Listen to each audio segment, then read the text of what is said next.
21대 국회 후반기 원구성 협상이 국회의장 선출 후 또다시 멈춰 있습니다.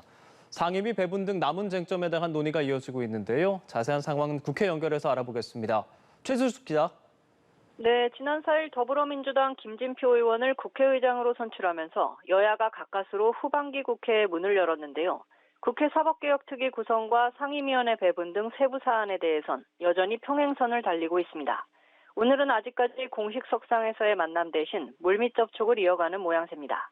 국민의힘은 국회의장 선출에 협조한 만큼 조건 없는 원구성 협상에 나설 것을 민주당에 촉구하고 있습니다. 가장 큰 쟁점인 사개특위 구성과 관련해선 전면 불가론에서 한 발 물러나 여야 위원은 5대5 동수로 위원장은 국민의힘이 맡아야 한다는 입장을 제시했습니다. 반면 민주당은 법사위를 넘겨주는 대신 사개특위 위원장은 민주당이 맡아야 하며 위원 구성은 민주당 7명, 국민의힘 5명으로 제한한 상태입니다.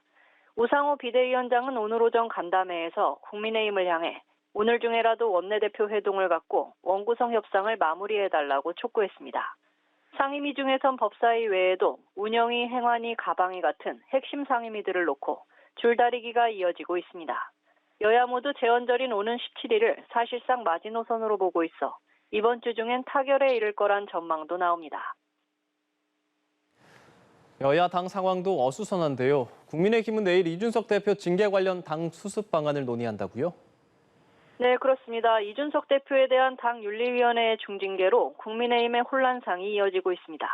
국민의힘은 내일 초재선 의원 모임과 최고위원회의, 의원총회를 연달아 열어 당 수습 방안을 논의하는데요.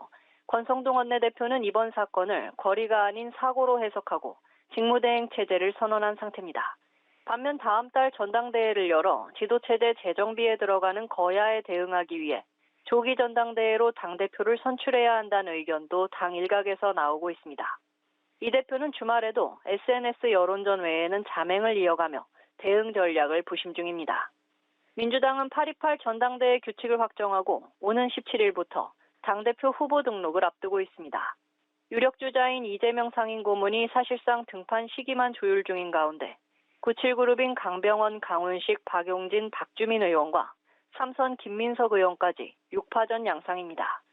컷오프 규칙은 중앙위원 70%, 국민 여론조사 30%로 정해져 국민 인지도가 높은 후보가 상대적으로 유리해졌습니다. 본선 진출자는 3명으로 추려지는 가운데 비명주자 간 막판 단일화 여부가 이 의원 대세론의 변수가 될 전망입니다. 이런 가운데 이 의원은 오늘 민주당의 텃밭인 광주를 찾아 시민과 걷기 행사를 진행합니다. 지금까지 국회에서 전해드렸습니다.